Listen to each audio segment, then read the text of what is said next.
আমরা অনেক সময় অভিযোগ করি, মানুষ কেন এত স্বার্থপর হয়, কেন আপনজনরা সময়ের সাথে সাথে বদলে যায়। আজকের এই গল্পটি আপনার হৃদয়ে নাড়া দিয়ে যাবে। এক গ্রামে এক বৃদ্ধ বাবা ছিলেন। জীবনের সমস্ত সুখ বিসর্জন দিয়ে তিনি তার ছেলেকে বড় করেছিলেন। নিজের অভাবের কথা কখনো বুঝতে দেননি। তিলে তিলে কষ্ট করে ছেলেকে মানুষের মতো মানুষ করেছেন।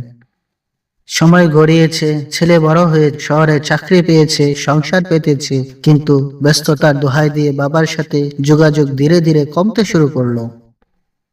ফোনে বাবার গলার স্বর শোনার চেয়েও তার কাছে গুরুত্ব পেল তার ব্যস্ত জীবন।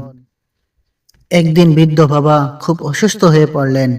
কাঁপা কাঁপা হাতে ছেলেকে ফোন করলেন। ক্ষীণস্বরে বললেন, বাবা, শরীরটা একদম ভালো যাচ্ছে না, যদি সম্ভব হয় একবার কি এসে আমাকে দেখে যেতে পারবি?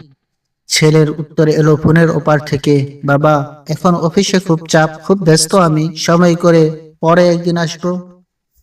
কিন্তু সেই পরে আর কখনো আসেনি। ছেলে তার ব্যস্ততার দোহাই দিয়ে জীবনের সবচেয়ে প্রিয় মানুষটির শেষ আকুতিটুকু অপেক্ষা করলো। কয়েকদিন পর খবর এলো, বাবা আর নেই। ছেলে ছুটে এলো গ্রামে। বাবার নির্জীব দেহটা পড়ে আছে।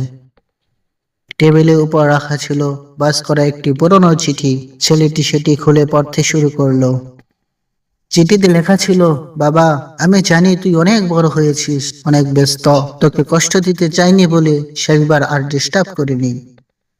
শুধু একটা কথা মনে রাখিস, ছোটবেলায় তুই যখন রাতে অন্ধকারে ভয় পেতি, আমি কিন্তু সারা রাত তোর পাশে জেগে থাকতাম। আমি জানি তুই খুব ভালো আছিস, ভালো থাকিস বাবা। চিঠিটি পড়ে ছেলে চোখের ভাত ভাঙলো, হাউ মাউ করে কেঁদে ফেললো সে। কিন্তু সেই কান্নার কোনো মানে ছিল না। যে মানুষটি নিঃস্বার্থভাবে তাকে ভালোবেসেছিল, তাকে তো আর কোনোদিন ফিরে পাওয়া সম্ভব নয়।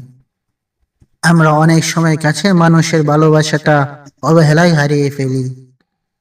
সময় থাকতে তাদের মূল্য বুঝতে শিখুন, কারণ একবার যদি সময় চলে যায়, হাজার অনুশোচনা করলেও সেই মানুষটিকে আর কাছে পাওয়া যায় না।